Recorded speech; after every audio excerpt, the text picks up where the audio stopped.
night on No Driving Gloves. Ralph is back in the news. Dodge says goodbye. Hello. And I'm sorry. Maybe. We talk about the worst advice we have ever given in our automotive careers, and who knows what else. So stay tuned, because in a moment, John and Derek are taking you for a ride.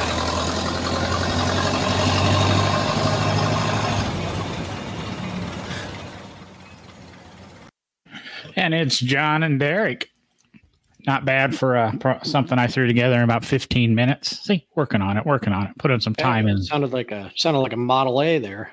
That's exactly what the sound effect was. Took me forever to find a Model A that I could record that with myself, so that we actually own the rights to that. So that when one of the trolls out there tries to claim our copyright. It was a blue Model A with black trim. I thought it was red.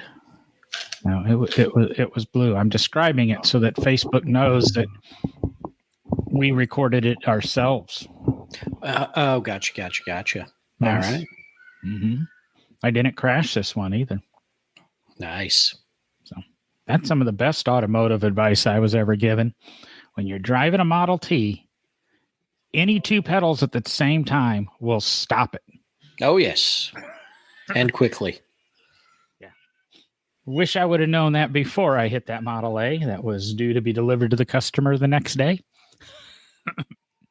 Or the client. You just had to stay up all night and fix it.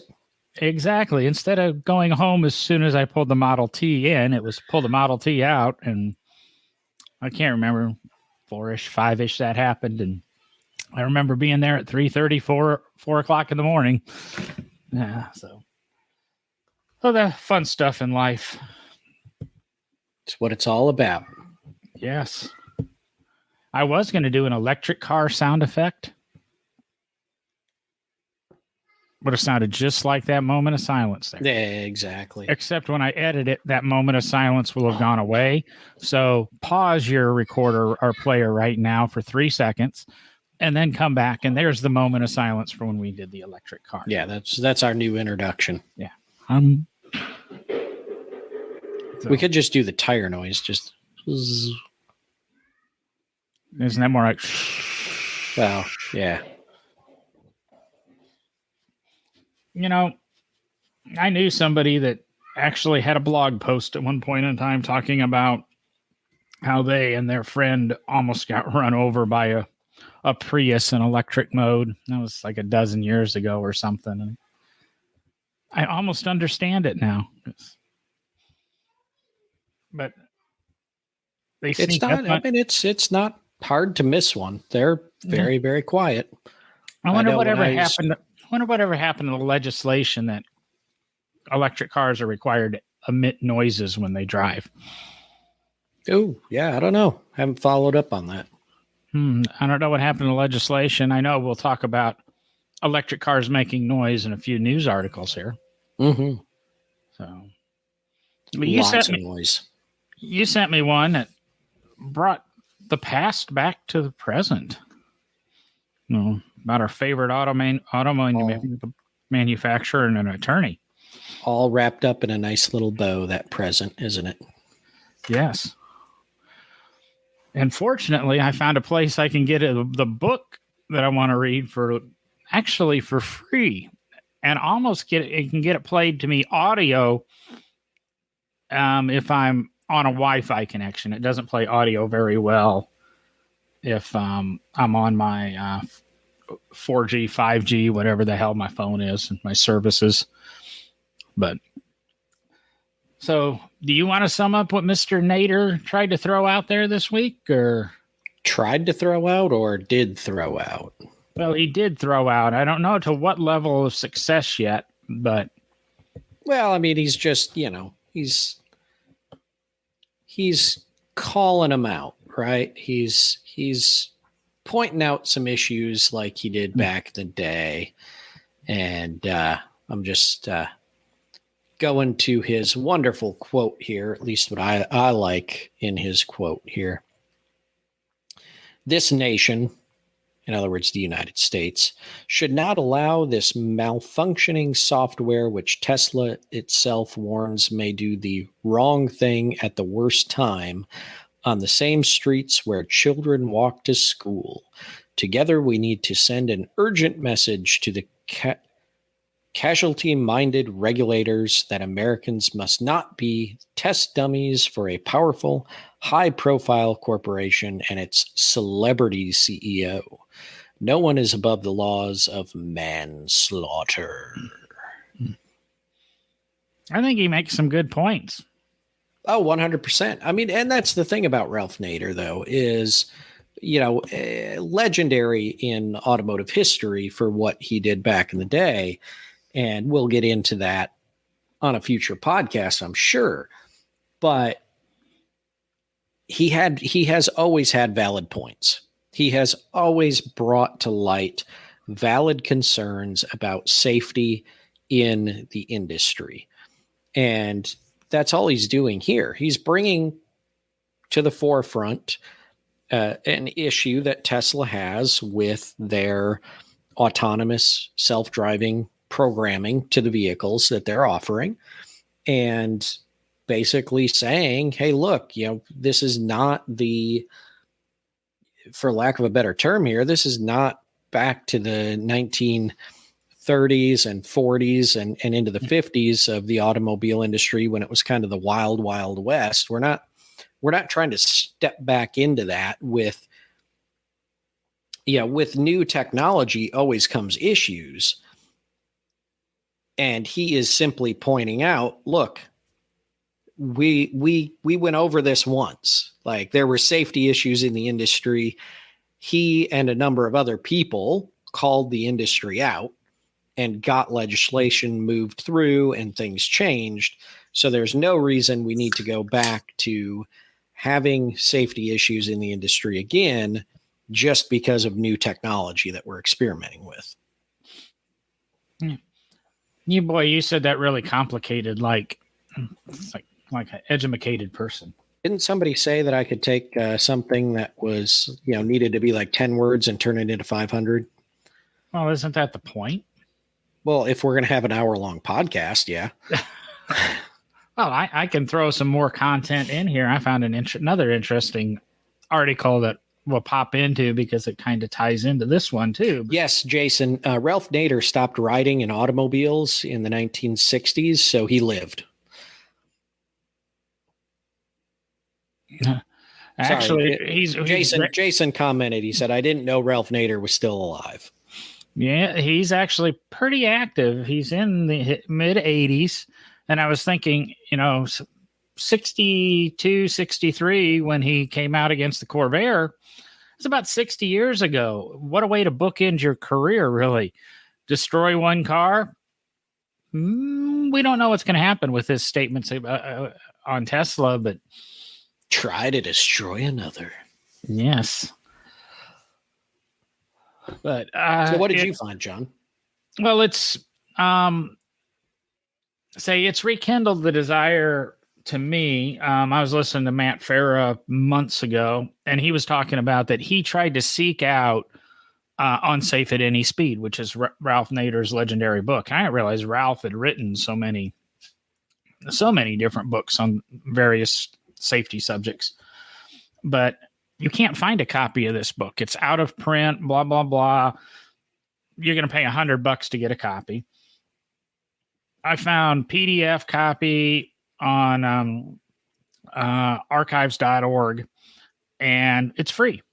So, not that I encourage that, but really can't put $100 into that book. And if it was audio, I would have bought it on Audible. I would have bought it. By the way, we have a link to Audible on our website that you can go to and we'll get a couple bucks for. But if Audible John, had here, it. I just looked it up real quick. And actually, if you buy it through Ralph's website, it's $100 and it comes autographed. Ooh, that's not bad, but I want it audio. I don't read books. So I want it audio. I would listen to it. And I think I figured out how I'm going to do it because archive.org will read it to you. It's a little computerized, but it'll read it to you. And I think I'm going to have it read it into and record it. And then I'm going to take the recording and convert it to MP3 and put it on my phone so that I can listen to it in the car.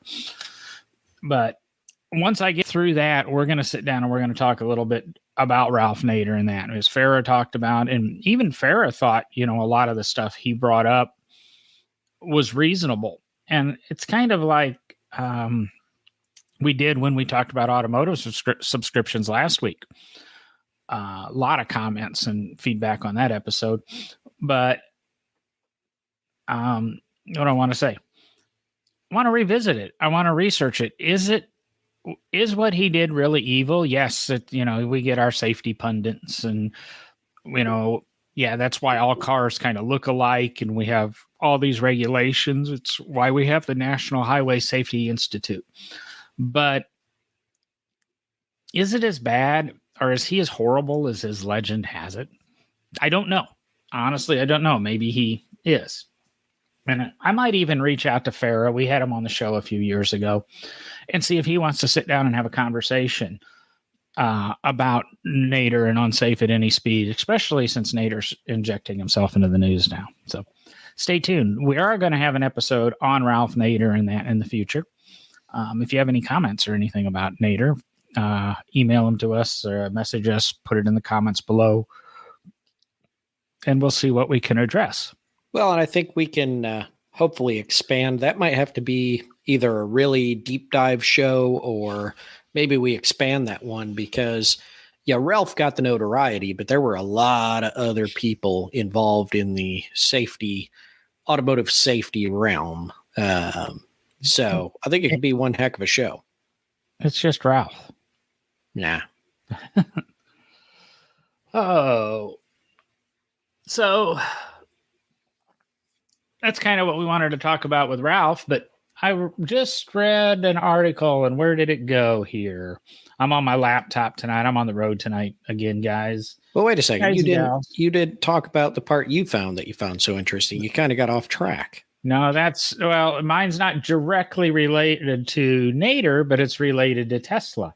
Oh, okay.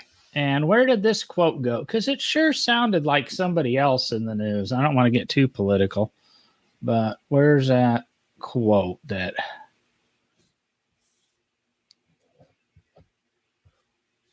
There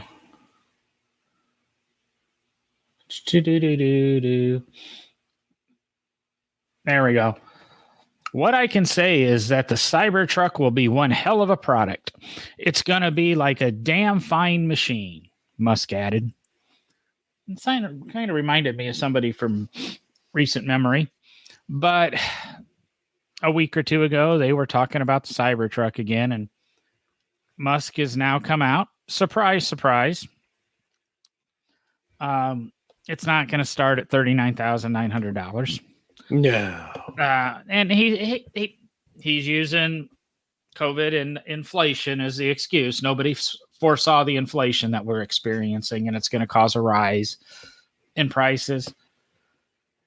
$40,000 in 2019 dollars when the truck was introduced would have bought you a Ford F-150 XL work truck. 37 might have bought that for you. With rebates and whatever, you can get them a little bit less. But that was kind of the sticker on an F-150 XL. The Transit Connect I bought back in, was it 19 that I bought that? Yeah, 19. I paid $22 for it. That same van retails now, or asking prices on those vans now are $40. So yeah, I totally agree with Musk. You're not going to see it for $40, but he's saying we will see it in the mid 2013. We didn't see it. You mean 2023? We didn't see it in 21. Yeah. We didn't see it in 21 like he originally promised, or early 21. We didn't see it in late 21. We didn't see it in early 22, mid 22, or late 22 is, well, late 22 hasn't gotten here yet, but it's here. We didn't see it. Early 23 is out, which is the latest. And now he's saying mid 23. It's probably going to arrive about the same time that a fully autonomous car arrives. So I don't know. This one could be bad news for Tesla, because how many deposits have they accepted on this truck? It'll be really funny to see how those deposits are worded if it guaranteed you that price at $39,900. I'm going to guess it didn't. Yeah, I would think they would have been smart enough not to put it in there, but they still have millions of dollars on deposit on this truck, and you can only put it off so long. I mean, eventually Dale went out of business, and eventually Elio went out of business and they took deposits on a car that never came to fruition. If you don't know what I'm talking about, the Dale from the mid-70s was very much like the Elio was. What was that? 14, 16? Our occasional co-host, Sean Yoder, actually has $100 put down on an Elio. So maybe one day still waiting. He'll get a car. Yeah, I believe it's called fraud when you do that. The federal government doesn't like it too much.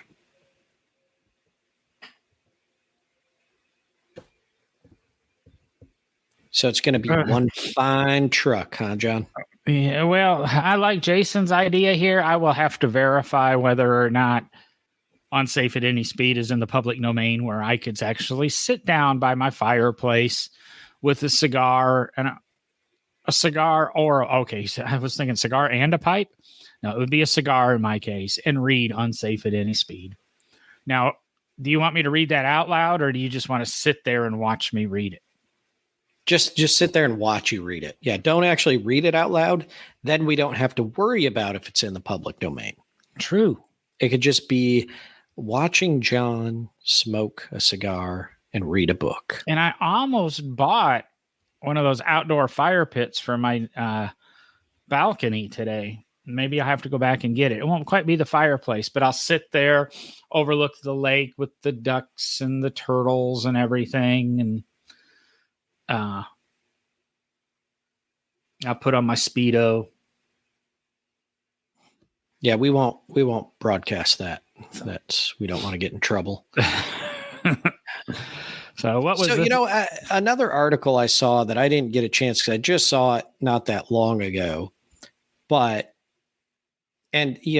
or not it'll be interesting, I assume it will impact the EV market. But of course, we all know that, or at least anybody that's been paying any attention and not living under a rock, that most of Europe and Asia, a good portion of Europe and Asia, are experiencing massive droughts and quite high temperatures.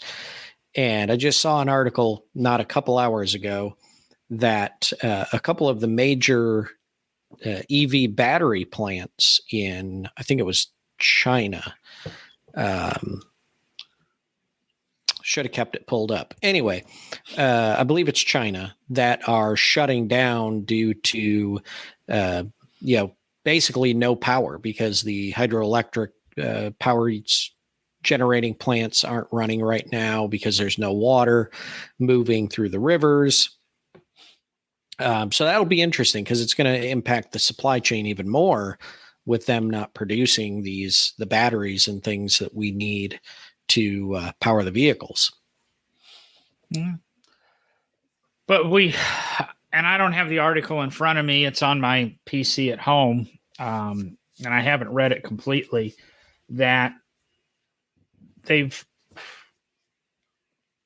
wait, or did we talk about it? I'm trying to, it's the Buffett thing, where they found all that lithium and stuff in the US, where we could potentially, eventually bring battery production to the United States, which would kind of be cool. But then again, how environmentally safe is it? Is it something we're going to mine the lithium in California and send it to China for them to put it into a battery to ship it back? Right. Yeah. And this is, it's not to get off the path for tonight, but what is happening in Europe and Asia with this drought is going to have pretty major impacts on not only the auto industry again, when we're already coming off of quite difficult times, but it's going to impact a lot of things again, much like probably the pandemic did.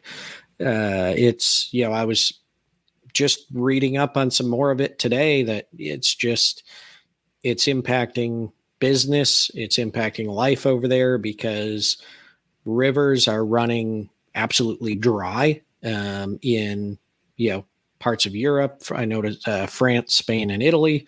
And as I said, over in Asia, they're running low on the water, rivers, drying up, running slow, and causing power generating issues to run the plants and the facilities and everything that's so necessary in China to make so many of the products that the world uses.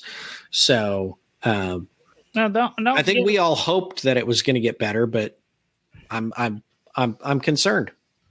Say, and don't give all the credit to China and Europe and that. We're suffering our own drought problems. I mean, well, we are. That's true. You look at Lake Mead and that, which of course feeds Hoover Dam, which powers a good chunk of the South. Number one, the water that the Southwest drinks, and then number two, the power that Hoover Dam produces for the Southwest. It is an interesting thing, but it does fit into my well-calculated retirement plan, hoping the apocalypse does arrive, and then I don't really have to worry about it. None of us have to worry. Yeah. So, yeah, you suckers with 401ks. Yeah, you're gonna lose it all. No. So anyway, back on track, back to the automotive industry, John. We got a little off there. What do you got? Well, I was deviating in my mind, but let's get back on track. So I judged for years at Kit Cars at Carlisle, or Kit Car Import Nationals, and the gentleman that ran that show, Ed B, because nobody can pronounce his last name, also runs Chrysler's at Carlisle. That's another one of the shows that's under his umbrella. There's a couple of the directors, and they each are in charge of certain shows at Carlisle.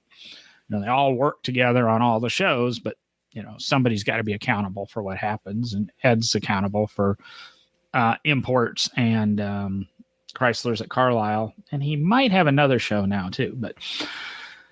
And he's been broadcasting from Roadkill Nights and stuff in Detroit, and put out a picture of the 2023 Challenger convertible, which I have said since the Challenger was introduced eons ago, if they would make a factory convertible, because yes, I know I can order one and have an aftermarket company convert it, I would really buy one.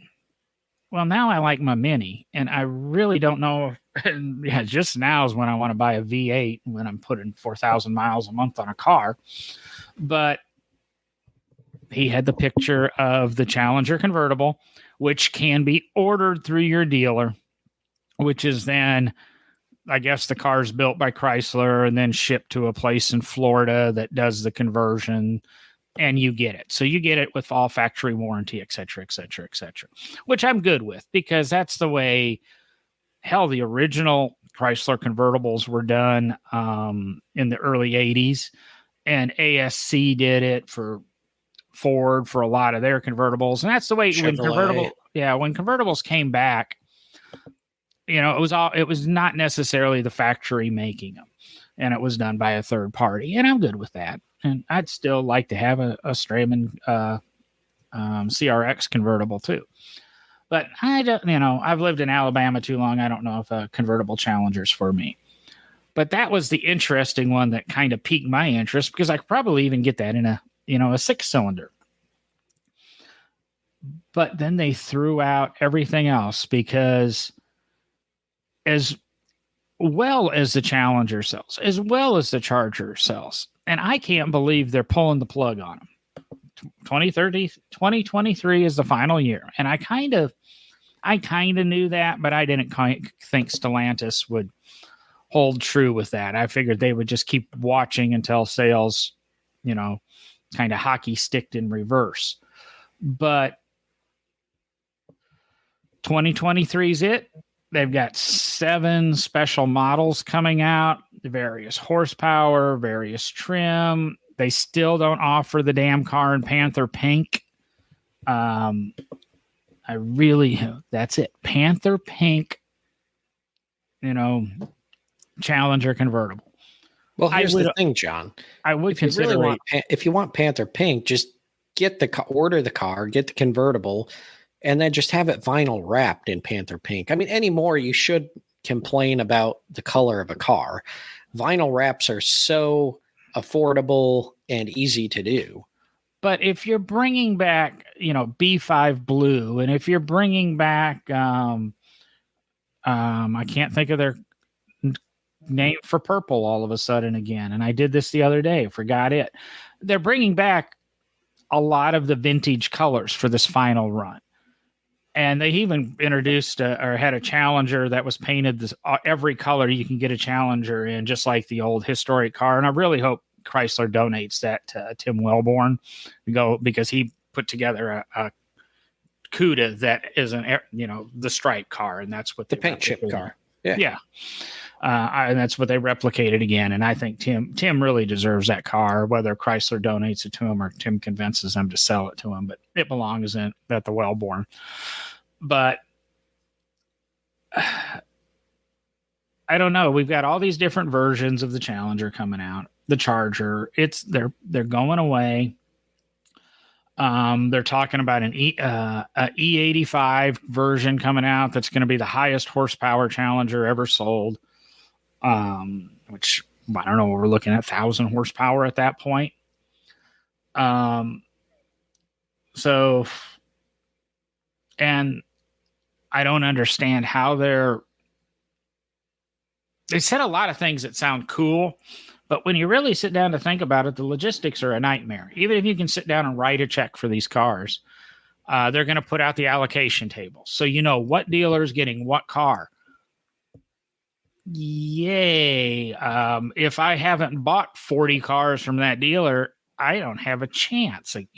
That's not going to level the playing field. I think it's going to be another one of those dealer markup games. And but in the end, that's what they're doing, because the auto industry has changed so much, and it's no longer build as many cars as we can, get them out to the lots and have them sell, because new car sales slumped so bad. Before the pandemic, sales were going down. 2008 hit hard. We all know that. The recession hit hard. And that began the change of the auto industry, the move towards electric vehicles, and everything that is going on right now in the industry to make those goals that the companies have set. GM is, I think it's 2035. I don't remember when Ford's deadline goal is for electric fleet, but I don't think any car is going to ever be as easy to buy brand new as most of us remember.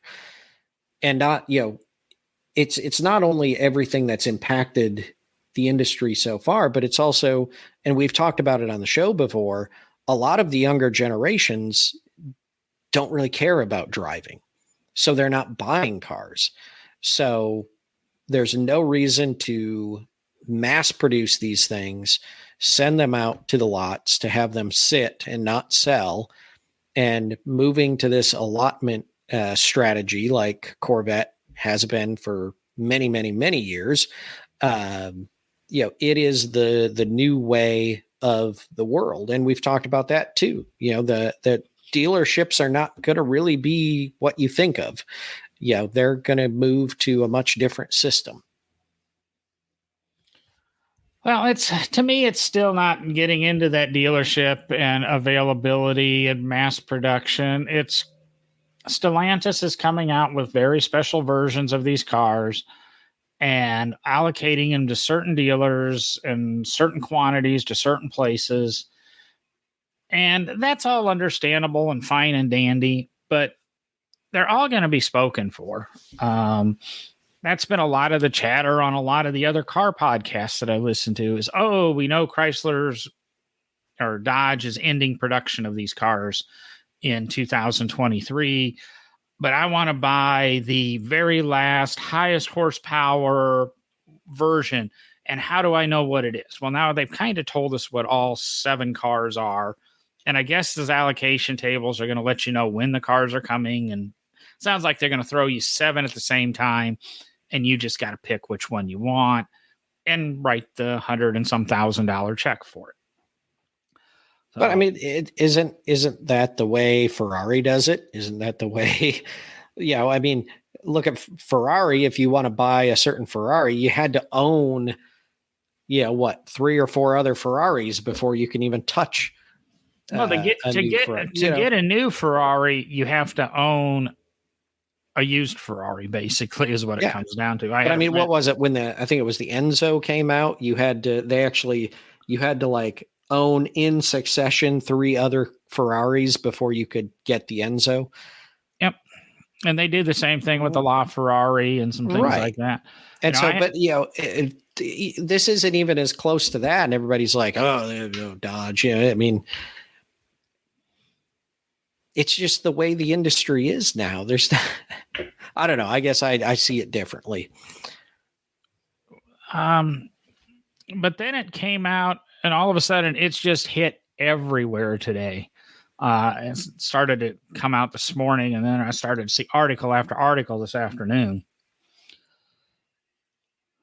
Dodge only makes 3 cars. And I said a long time ago that Fiat's goal was to kill. Dodge would go away. Ram would still exist. Jeep will still exist. But I don't see, I saw Dodge being absorbed by Alfa. Well, I guess Alfa's not doing so well in the States, but so maybe Dodge is going to absorb Alfa, whatever. But the 3 cars that Chrysler produces are not Chrysler, excuse me. Dodge produces the Challenger, the Charger, and the Durango. And in 2021, Dodge came out with a huge advertising campaign, and it was talked about, and it was discussed in shows, and the CEO came out and talked about it. 1 year. Get one chance. Do it now. We're only going to build 2,000 of them. 2021 Durango SRT Hellcats. Going to build 2,000 of them. That's it. If you don't get one of those 2,000, you're screwed unless you get one of the additional 1,000 we built. They built just shy of 3,000. So they already bumped up the number a little bit, which hurts the value, the collector value, if you're buying it as an investment. It's a car. You really shouldn't do that. Ferrari's been sued over that because they've produced additional cars, and now they don't really tell you necessarily how many they're going to build of anything. But manufacturers have been sued because they've overbuilt. And that was a lot of talk back in 21 when they built 1,000 extra Durango SRT Hellcats. Well, guess what the other thing they introduced last week or the other day is the 2023 Durango SRT Hellcat. And the owners, by and large, not all of them, but by and large, the owners are pissed because a lot of them bought this for a collector value, for the exclusivity, and now all of a sudden it's available again. And I sit with the owners that are pissed. If you say you're going to do something, you're going to do it once, You can get one shot at it. I guess you can get into the fine print. You got one shot at getting a 2021 Durango SRT Hellcat. Can't get another one of them. Now you can get a 2023. If you want to get into the fine nitpicking. And then, of course, the people that don't have the truck are kind of happy because now they have a chance at getting one. And it's just, that's why part of the title of this is Dodge is saying, I'm sorry. They haven't come out and said, I'm sorry. They haven't come out and tried to make it right. But I think they need to figure out something without incriminating themselves and totally admitting guilt that, hey, we lied to you, but maybe to figure out how to pacify these 3,000 owners of these trucks around 2,500 with, things that have been sold, etc., and totaled. But I thought that was an interesting thing. But yeah, and I had not seen that until you sent the article or heard about that. But it will be an interesting one to watch because, they flat out said that it would be a one model year, which is where they, in my opinion, shot themselves in the foot because, that's probably going to be the hang up because, it's not a, overall design change to the vehicle that is coming out, which, had they done an overall design change and it's a whole new, generation of the vehicle, I could see them getting away with it, or something to that effect. But the fact that it is essentially still the same generation of Durango, that's going to be a tough one. So it's going to be interesting to see because I think you're right, John. I think I'm kind of on the side of the original owners of the 2021s where, they went out and bought it because it supposedly was going to be a one-time only deal. And now they're kind of going back on that. So it'll be interesting to see how it winds up. And I think a good example in history on that, and we don't even have to go to Europe. 78, Dodge built this little thing called the Little Red Truck. A lot of people know them as a Little Red Express. And in 78, they didn't sell so well. They only sold, I can't remember, 1,000 or 2,000 of them. Not very many. But by 79, everything had caught on. But you did have a design change to Dodge trucks between 78 and 79. There were some body style changes and some things like that. But they ended up selling almost 5,000 of the 79s. And everybody wants a 78 because it was the first. So maybe the 21 Durango owners can lean that way, but there was a design change. And like you said, it has not been a design change. This is just the final hurrah for the Durango too, because it goes away.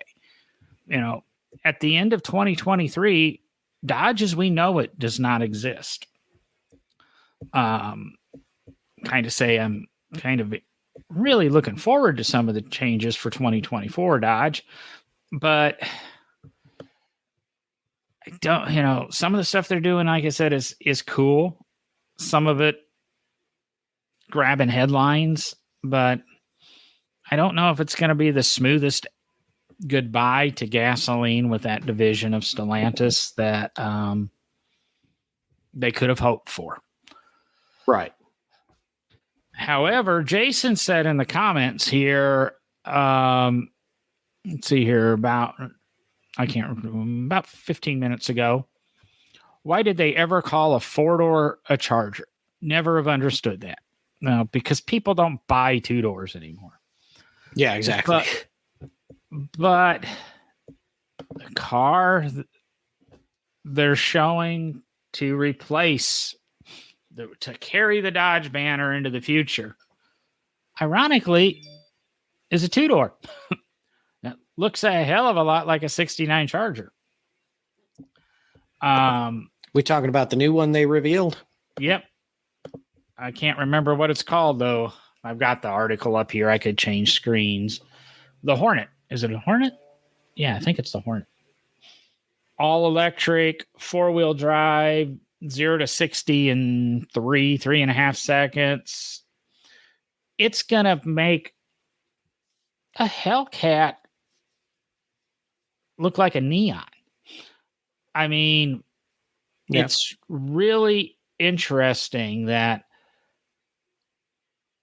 it's the Banshee. They're bringing the Banshee name. They're going to I find a lot of it catches me off guard. I don't know who was going to be first, but for some reason I would have put Stellantis and Fiat and Dodge to be the last people to in the gasoline muscle cars. And now they're the first to do that. And then the first to introduce an electric muscle car. And it really has got me thinking about a lot of things when it comes to what is a muscle car? Why are we so against electric? Because isn't the idea of a muscle car to go as fast as possible?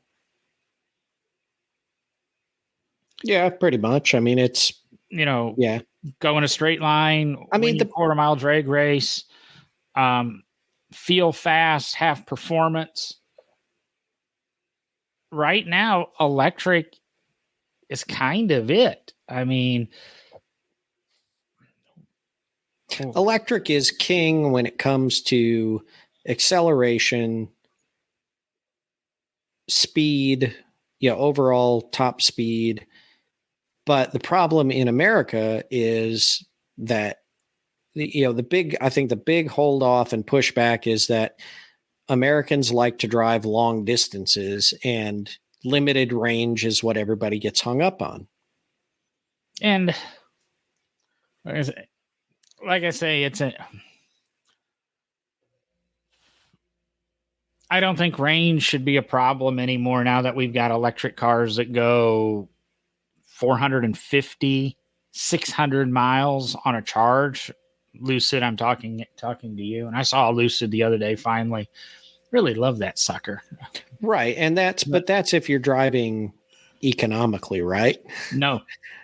You can get the Lucid with the top of the line performance package, etc., and drive it kind of balls to the wall and still get somewhere between 400 and 500 miles of range.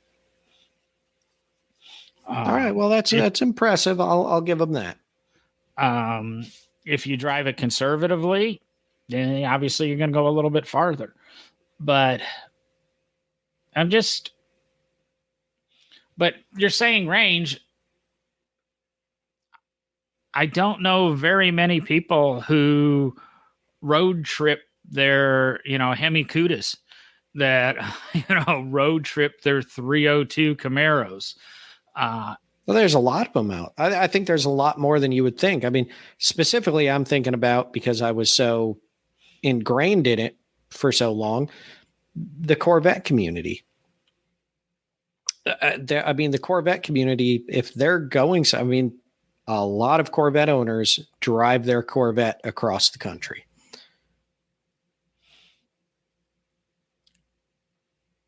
So I think I'm just saying, I think there are a lot more people out there road tripping in modern muscle and sports cars than you think. Yeah, but you're talking modern muscle and sports cars, but we're talking muscle cars. The idea of a muscle car is to go as fast as possible in a quarter mile. There's so many, they joke that there's this Cornet out there, there's this Camaro out there, there's this GTO out there. It's only got 800 miles on it.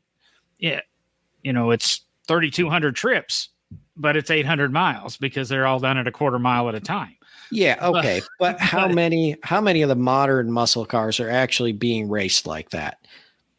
Or is it just a bunch of midlife crisis cars that,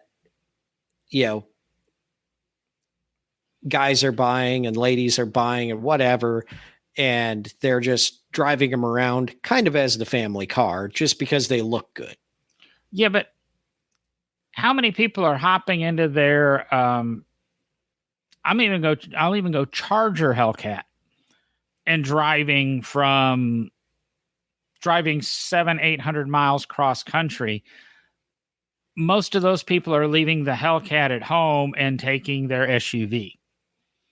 Yeah. And most of those people that bought the Hellcat are leaving their Hellcat at home almost all the time. And they only take it to the local car show. They don't take it to the drag strip and race it. No, the majority of them, they get in it and they drive into town on a weekend and they get lunch or dinner and they go to the local cruise in or car show, and then they go back and put it in the garage. And in 20 years from now, you have a Hellcat that's got 60 miles on it. And I'm going to put a disclaimer. I know a couple of people and have a couple of friends that the Hellcat is their daily driver. Friend Lynn, she's drives her that's the only car she owns. That's what she drives.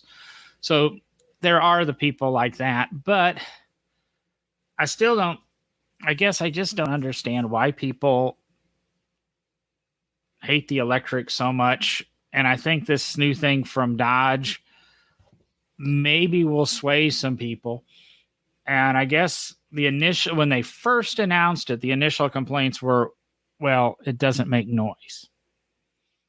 Well, Dodge did something and has a electronically tuned exhaust, and it will hit 127 decibels, which is the exact maximum decibel level that a Hellcat will hit.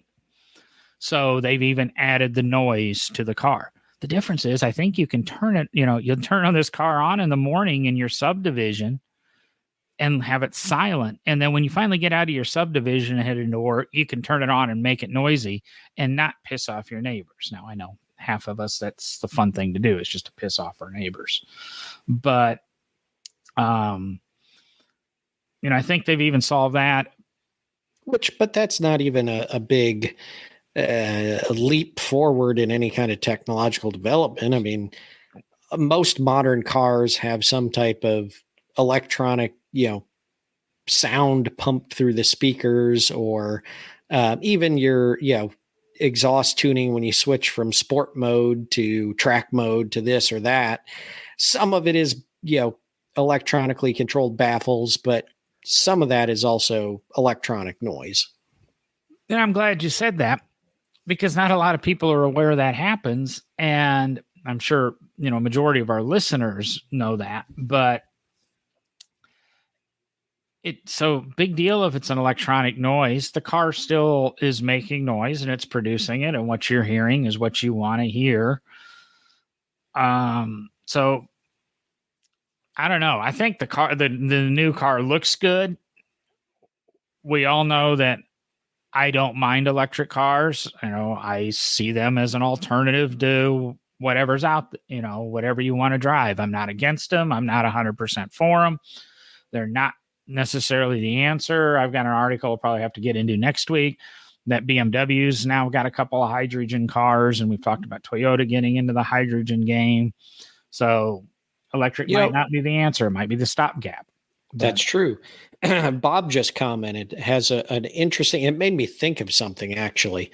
He says, coming from the muscle car era, it's about attitude, volume, and brute force. Electric might have that instant power, but it doesn't have the rumble. And that's what we're kind of talking about, right? The sound of the exhaust, that rumble, that growly note that American cars are so well known for versus the Europeans. But that made me think of one other thing that an electric car is missing and will be very difficult to recreate affordably. And that is the feel of the engine. In other words, you can feel the vibration of a high horsepower V8 engine when you throttle it up in a car. When you rev an engine, you get the vibration. You're not getting that in an electric car. That is one thing I will say that, if they could, I don't even know if they could figure out a way to do it that would still be the same. It is that feeling of the power when you rev an engine. Have you been to Universal Studios or Disney World or name any of the places? I think even Coca-Cola in Atlanta. You go into their theaters and you can sit down and you get this totally immersive experience. Yeah, 4D theater, rumbles in the seats. Yes. But but like I said, is it going to be affordable to recreate that in every single electric car that they're selling?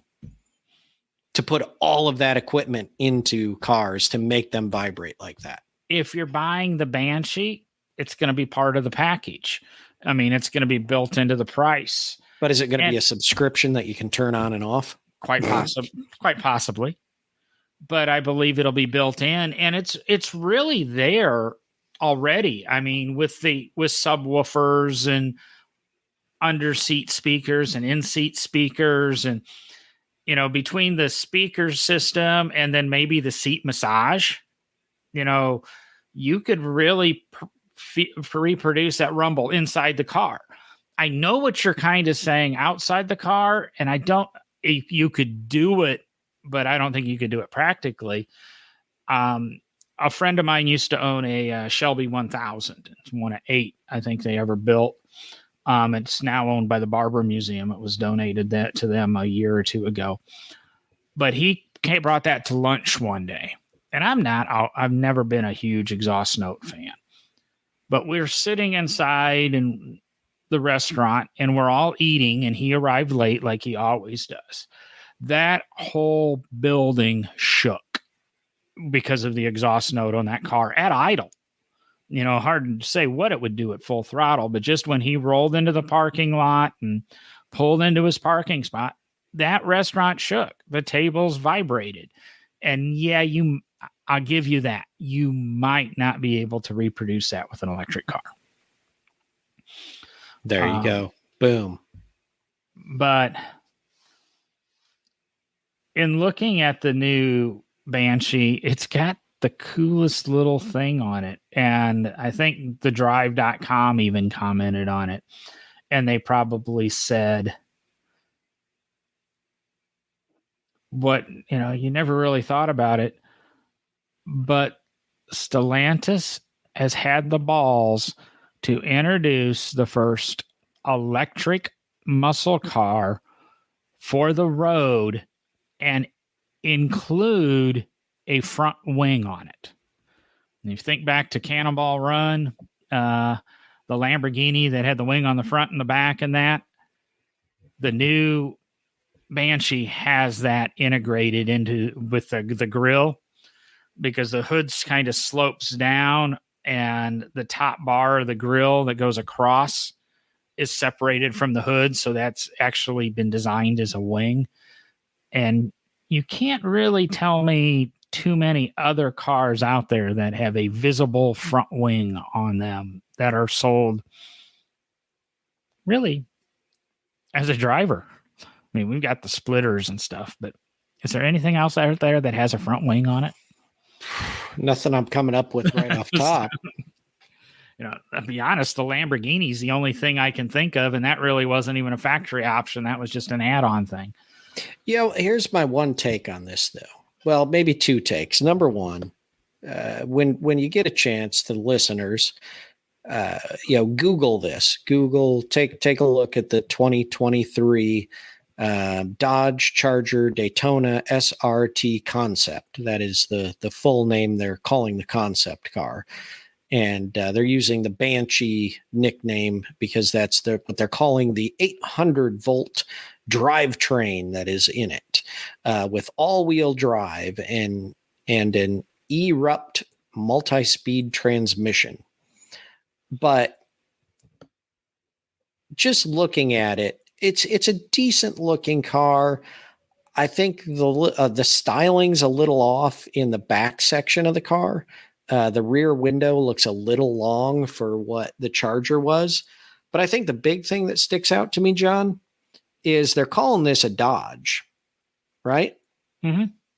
But did you look at the pictures? There's not a single Dodge emblem on it. I assume the emblem that is on it is the new, maybe Stellantis emblem. I do not see a single Dodge badging or name on. Wait. Yeah. I do not see a single Dodge badge on this anywhere. Going back to your theory of, are they killing the name Dodge? The steering wheel simply says SRT, and everything else has this kind of 3-point weird. Jason, I'm not even sure what to call it. Jason says, no Chevrolet emblems on the Corvette either, but that I think goes way back. But the question is, now Durango excluded because the Durango kind of is a Ram. What's the Dodge emblem on a Challenger? What's the Dodge emblem on a Charger? Is there one? Wow. Now I hate when because you get that Mandela effect. Like, yeah, there is, isn't there? And then you look and you're like, oh crap, no, there isn't. And is what you're seeing potentially a new Dodge logo for the quote new electric Dodge, the new Dodge Banshee electric, literally the new Dodge. Yeah. So, like I said, my theory ever since Fiat stepped up to the plate and bought Chrysler, and now the whole game's changed because there's other money involved in that Jeep and Ram are the only things that are going to survive. And I really thought Fiat would take over for Plymouth, Alfa Romeo would take over for Dodge, and Maserati would take over for Chrysler. And well, Fiat fell on its face because they couldn't keep the 500 updated, so it went away just like Plymouth did. So there's really no entry level things. Chrysler makes the 300, which I assume with the Charger going away, I'm assuming the 300 is going away, and that leaves them a minivan, which could easily be rolled into Ram. The Ram van is back. So I really think, we're going to see Chrysler go away. So I don't know where it sits, but Stellantis is they're going to change things. Yeah. I got to go back to Jason's comment though, because you brought it up. You said no Chevrolet emblems on Corvette either. I disagree. There is no word Chevrolet on a Corvette, but there is a Chevrolet emblem on the Corvette. And you want to play that game, the new Jeep Wagoneer and Grand Wagoneer do not say Jeep anywhere on them. That's true. And that was an intentional thing they've done to make, I guess you can't charge $100,000 for a Jeep, which is where the Grand Wagoneer starts. And I've started to see those on the road. They're pretty good looking trucks. Are you serious? What? I think You think they're good looking? Yeah. Oh God, they're hideous, John. Yeah. I also like the. How much have you had to drink? I'm on my second Pabst Blue Ribbon tonight. That explains a lot. They didn't have anything good in the single cans, and I go, okay. I was either going to buy a Bud Ice 32 or I bought a 4-pack of 16-ounce Pabst Blue Ribbon. I just finished listening to the book, The Devil in the White City, which is about the serial killer in Chicago during the World's Fair. And, Pabst Blue Ribbon was introduced at the 1893 World's Fair. So some good old PBR. Yes. And I keep getting what else was at the 1893 World's Fair, John? Lots of things. The Benz Patent Motorwagen. Carl Benz himself was there, and he met a young man from Detroit. Dearborn. Lee Iacocca wasn't born yet, so He was pretty old, though. So, well, now we gotta do a show on badging. I think the history of badging. I think that'd be a good one to dive into. now I wanted to throw out a tip here because it's in the comments and we won't delete comments. Highly do not recommend remote starting your car in the garage and leaving the garage door closed. Yeah, not a good idea. Unless it's a detached garage that you're going to get into it, you have to open the overhead door. Well, that's not what he's saying. But and I wasn't commenting on the comment. I was just commenting on when it might be okay to do it. And Bob said something about knowing that your foot is making the power is better than knowing a computer is faking the power. I guess I'm getting old. Well, I can't tell you a car that's sold right now that has a throttle cable where the throttle is actually connected to the car. It all goes through a computer now. Yes, drive by wire, ladies and gentlemen, drive by wire. Invented all the way back in 1968. On an electric vehicle, by the way. Anyway. Well, the only other thing I had on our topics or list of topics, and it can be quick, is we touched on it earlier about dealer markups and that. Well, I guess it's not. We didn't even touch on it on dealer markups. It's the game plan General Motors has come up with for the Hummer EV and the Corvette Z06 to help hopefully reduce flipping of the vehicles. Have you seen that one? Yeah. Oh, yeah. Believe me, I hear a lot. I've heard a lot about it through the Corvette community. And there's a lot they're talking about with warranty voiding, things like that. But it's much needed because I know dealers that own people that own dealerships that when people do this and they flip these cars, it really only winds up hurting the dealerships in the end. And for those that are upright and honest dealerships that don't do the markup and don't do the things that GM is telling them to do for the customer base, the people that come in and snipe the cars and take them out to flip them, in the end, it winds up truly hurting the dealerships in this more so than anybody else. Well, it even to me helps prevent what the Hyundai had happened to them, or one Hyundai dealership had happened to them. They were doing the upstanding thing with the new electric and selling them at sticker price. And the Hyundai dealership down the road came over and bought their entire inventory. Yep. And I'm totally on board. I think the $5,000 bonus, you keep the car 12 months, we'll give you a $5,000 rebates, a neat incentive. I don't think it's if I can flip the car and make 20 grand. Right. That's not going to solve the problem. But it would still make me think about it. Well, I can still make $5,000 in the end. Yeah. But being the guy paying 20 or 30 over sticker for a Z06 or especially a Hummer EV that doesn't come with a warranty, that's going to really make me think twice. Yeah. I've heard, even Broncos are selling it, 20 and 30,000 over sticker for some stupid reason. I find it very interesting because what we just talked about a little bit ago, which was the auto industry struggling,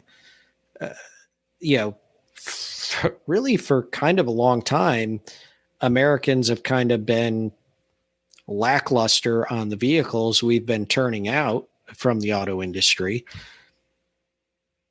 And so, there is a lot of talk about changing the way these cars are purchased and the way they build the cars, going back to the the Lee Iacocca discussion we had a week or two ago when he got to Chrysler, and he was like, look, we're not building a car that isn't bought, right? I mean, that was cost savings.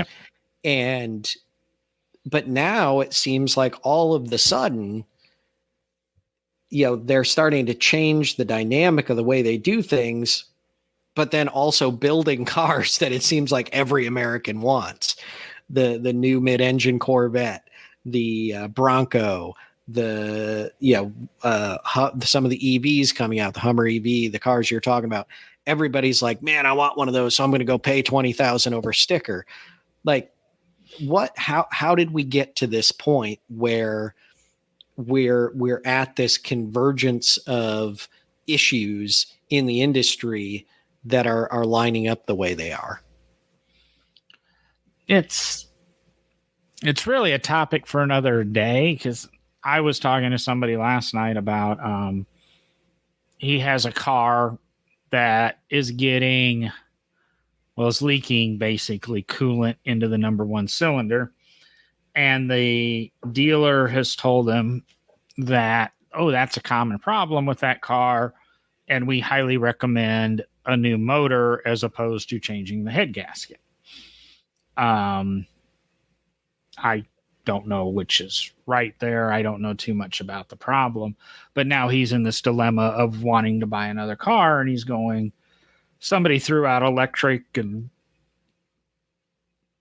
Jason said earlier something about he'd buy an electric if it was reasonably priced, dependable, blah, blah, blah. And somebody threw out to this guy, well, buy a Bolt, which, there's some things to it. And we kind of discussed all of that, but he goes, cars are just so expensive right now, and I don't know if I want to do an electric. I might just have to settle down and get a Camry. The problem is, that's why you think cars are so damn expensive. You can't buy the mainstream car. If you don't want to pay an exorbitant price for a used car, you're not buying an Accord. You're not buying a Camry. Go look at a Hyundai. Go look at the Kia. Obviously this person won't buy a car from the manufacturer that built his existing car, his present car, because they're bitter about it. There's two other American manufacturers, and there's a lot of European stuff out there that's really not as expensive as you think. So it's just, I don't know, pick the game and you intelligently shop. I don't know. What is my new slogan on this show? Do your research. That should be, probably run that as a little ticker, but exactly. And it's even things we talk about, do your research, because who knows if we're saying the right thing or not. We didn't even get to the bad advice part of this show. Oh yeah, I forgot about that. Well, I guess we'll do bad advice next week, maybe. Don't know. Probably don't know. Not night next week, Wednesday or Thursday. Watch for the announcement. NoDrivingGloves.com. Everything's there. All the shows. Links to things that we have for sale that we like. Affiliate links. Email guest form that if you'd like to be on the show, fill it out, and we'll probably invite you on and chat, because the idea behind this is to sit down, have a PBR, and talk cars. Have fun. This should be an open forum. We're not going to have 12 people on here at one time, but we're just going to do a Zoom call one night, just with 30 people, and just everybody talks at once. We ought to look at doing a private little Zoom call, and just have a little, maybe not even broadcast it. Just sit down by the fire and listen to me read Iacocca, an autobiography. Oof. We should wrap this up. It's going off the rails. Yeah, that's what happens when you have 32 ounces of the Blue Ribbon Award beer from the 1893 World's Fair. I know there's something about Columbia, whatever in the name, but Yeah. and that's about it. I'm going to get out of here. All right. I'm leaving. Night, Jason. Night, Bob. Night, anybody else out there? I don't know everybody's name that's on the viewer list. See y'all next week. Later. We're going away now.